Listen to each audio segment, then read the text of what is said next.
We can use the trapezoidal rule with some segments, dividing the function into segments, and each segment we use the linear approximation, as you can see here. So it will improve the accuracy because we are having smaller ranges to get closer to the function values. What we do is we divide the integration interval into n+1 equally spaced base points. So we will have n number of segments and n+1 points basically, and we want to have them equal so that it will be easier to have the integrations for each. And for that we have the first limit a and the last limit b. So take the difference, divide by n segments, and hash becomes the hash length here becomes this b minus a divided by n, and obtain these x1, x2, x3, x4 data from the function or from the data such that it will equal in between these. Then apply the trapezoidal rule for each of these and sum the areas. So there are n segments with equal width, and apply the method for each segment, and the method is basically the division of two function values by 2 and multiplication by h. And these two function values, for the initial one it's x0 and x1, fx0, fx1. For the second one it's fx1, fx2. This one for fx2, fx3. And use the same for each. Get the integrals and sum them. Sum the area. So you can see here each trapezoidal rule. And because we are summing each segment, it's called composite trapezoidal rule. Also multiple application it's called. And if we group these with the idea of same actually range or same distance h value, then we will have this the first function value, the last function value, which are for a and b, and for in between the function values are just summed and in the end multiplied by 2 when we group the terms. And if because h is b a minus a divided by n, and we assume these are equal spaced, so when we put this here it becomes b minus a here and 2 times a. 2 is here and n is coming from here, so 2 times n. The top part is this. So this is the width, this width, actually the width here, and this is the average height from here to here basically, but we are able to get these as well. So if you remember, with one segment only we were able to get only this area, but with this 5 segments for instance we get a better approximation. So it's much better to use composite trapezoidal rule. The error idea for composite trapezoidal rule is the same as the one segment one. And if you remember, for the one segment, the true error was this with the second derivative. When we have multiple segments, then these second derivatives will be summed for each segment, as you can see here. But because b minus a is the same limits, it's like this, and divide by 12 and n cubed, because n is coming from the h, was found by dividing b minus a by n, because we have n segments. And this result can be simplified by estimating the mean or average value of the second derivative for the entire interval. So again we are taking the mean value, but in this case now we can just simply sum each of the derivatives in the second derivatives to get the mean value. If you remember, for one segment we actually used an integration of this, but now it's just the summation because we have multiple segments, discrete segments. And isolating the summation derivatives, isolate this, it becomes mean times n. So substituting this into error equation, substitute this summation into here, it becomes, as you can see here, an approximation with b minus a divided by 12 and square this time, because this n was cancelled out by one of the n's here. And this is the mean value. Mean value is simply calculated using the mean function that we showed in the previous example as well. And this means if the number of segments is doubled, the error will be quartered. You can see here it's in the second order here. When we increase the number of segments like twice, the error will be quartered because of this. And because this is an approximation, the error becomes an approximate error. this approximate error is an approximation of this true error. If we don't know the true error, we use this formulation to approximate it. In this slide, we have another example, but it has the same function to integrate this fifth order function. And we will implement the composite trapezoidal rule this time instead of using a single application of the trapezoidal rule from a equals 0 to b equals 0.8. And remember that the exact integration value was 1.64, and also we want to estimate the approximation error as well. We will show them here. So first of all, let's remember the composite trapezoidal rule formulation. It is this basically. So we want to divide this into two segments, it says, which means n equals 2. If n equals 2, then we will have 3 points.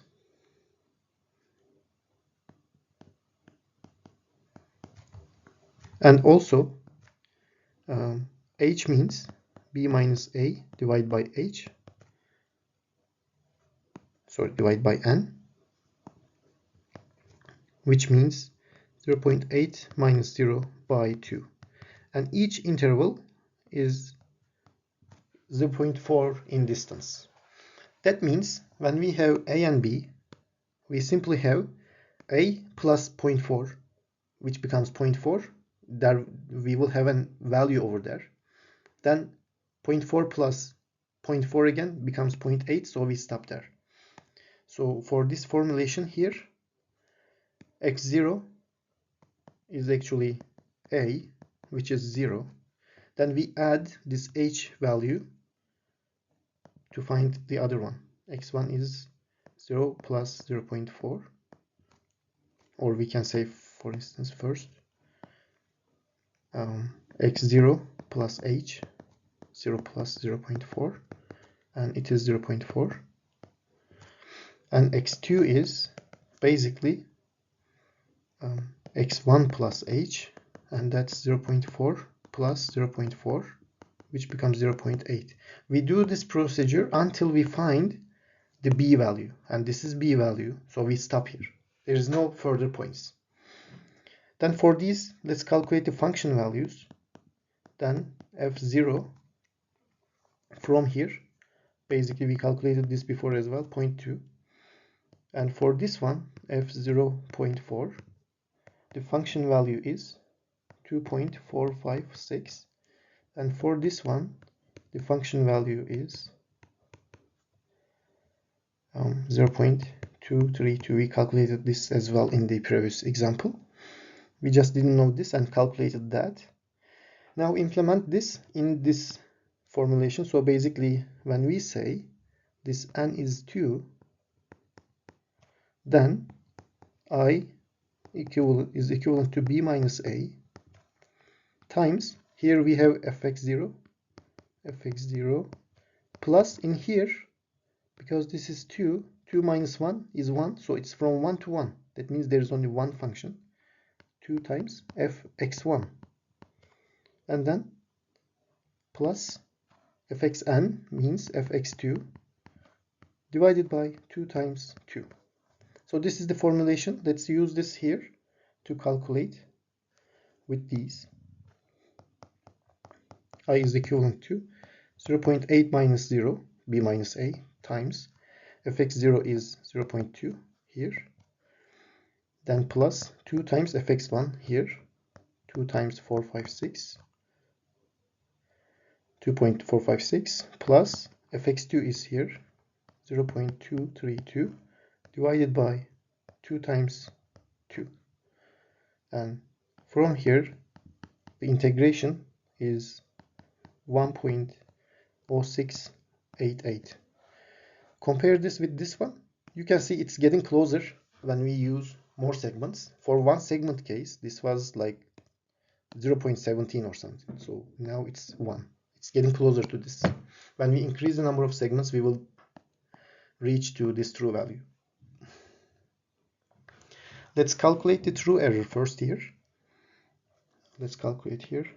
E true is 1.640533 true value minus the integration value 1.0688, and the result is 0.57173. We can calculate also the approximate true error, which is ET divided by true value. So it's 0.5717, of course times 100 as well, divided by 3 here too. True value is 1.640533, and the result is 34.9%. So it was about 86% in the one single application of trapezoidal rule. Now with two segment application, we reduced the error to 34.9. So let's say we don't know the exact value and we are not able to calculate true value. How can we calculate the error, approximation error? In this scenario, we will use this function here that we showed before. And basically we need to know this, and we calculated this in the previous slide. In the previous example, you can go back to example 21.1 to see how we calculated this. Simply we take the second derivative of this and take the mean of it. So this was,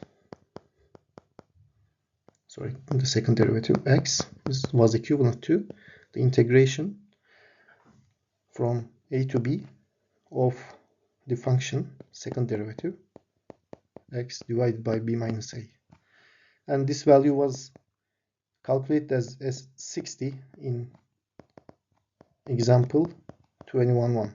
So you can go back there and see. Now we are just simply use the same here, and a will be minus b minus a 3 divided by 12. Just only difference is we will multiply by 2 here, 2 square, because n was 2. In the previous example for the trapezoidal rule application with one single actual line, this n was 1, so it was only 12 here. And the derivative is the same, minus 60. Use the same application for here. And the result, the approximation error, is 0.64. Compare with this. You can see they are in the same magnitude.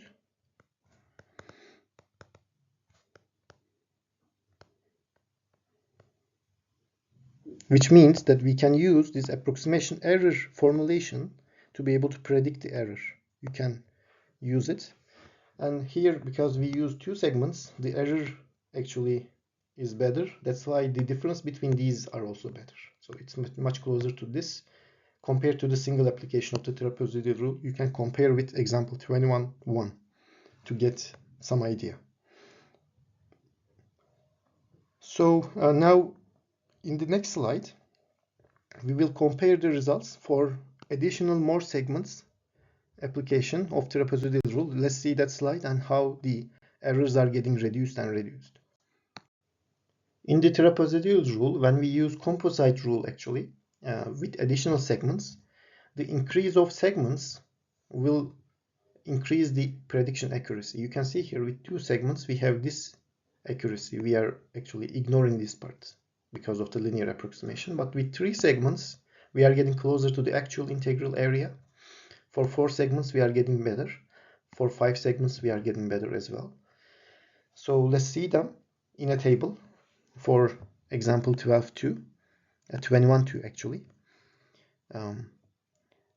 So the number of segments from 2 to 10, and the h values are getting reduced. You know, this h was calculated by b minus a divided by n divided by this. B minus a is the same, always like the limits, and it's getting reduced, and the integral is getting better and better and getting closer to the true value. If you remember, the true value was 1.64, and the true error, if we calculate with the true value, it's 39.9, and it's getting reduced and going up to 1.6, but it's still like larger than 1%, even when we have 10 segments. Here are some important observations. The error decreases with the number of segments, so increasing segments is good. However, the rate of decrease is gradual. You can see it's getting reduced, but gradual, so it couldn't even go to a value below 1% even after 10 segments. Doubling the number of segments quarters the error. You can see here 2, and doubling means 4. From 2, 34 0.9% error, and for 4, 9.5. It's almost quartered, and from here to here as well, and from here to here as well. And it says here, because the error is inversely related to the square root of n. In the error function, we actually have a square root of n. And we will show higher order formulas that are more accurate and converge more quickly on the tree integral as the segments are increased. So for this linear approximation, the convergence is small with the increase of the segments, but when we increase the order of the integration polynomial, a second order or third order polynomial instead of a linear one, we will have a better convergence, faster convergence in the approximations. We show them in the following slides. We can use the trapezoidal rule as a computer-based method, so we can show an algorithm for that to write a code, for instance, in MATLAB. And for single segment and multiple segment or composite trapezoidal rule, we can apply two different codes. For single segment, it's very easy. We have this trap function that we want to write with h, which is b minus a. The limits, difference of limits, f0 and f1 are the values of the functions of b and a. Basically just sum them, divide by 2, multiply by h, and that's it. This is the integral value that we approximated. For multiple segments, we are going to use our summation formulation, and it is used here, and h will be again the difference, but for each segment, the difference of the limits for each segment. Be careful on that. And n is the number of segments. So here, 2 times fi is actually the function value of the midpoint. So we have b and a, and also 1 point inside for example, 2 segments. But we will add additional segments as well, then we will have midpoints, further midpoints. So it will always summing the previous midpoint value with the next one by 2 times. So it is coming from the formulation. And this summation will be summed by the f values, fn, which is the last value, and sum starts from the first value, which is f0. So f0 plus summation of 2 times fi's plus the last value fn. So these are for a, fa, and fb. And then we multiply this sum by h. H actually is the b minus a again here. It's the same as here, not the segments. Because we summed the segments here anyway, the formulation has h as the b minus a, the global limits, not the segment limits. Divided by 2 is the formulation, and we finished the algorithm. So both are designed for data that are in tabulated form. And general program should have the capability to evaluate known functions or equations as well. So if we know the functions, we can add the evaluation of it. And round of errors can limit our ability to determine integrals. For a very high number of segments, above 10,000 especially, the round of errors will be dominant, and the results can be diverged from the actual results. So dividing into segments is good to get a good approximation or increase the accuracy, but having so many segments, like above 10,000, is problematic because the round of errors start to increase, and that's not something that we want actually. And you can implement these in MATLAB, for instance, to get a trapezoidal rule for yourself.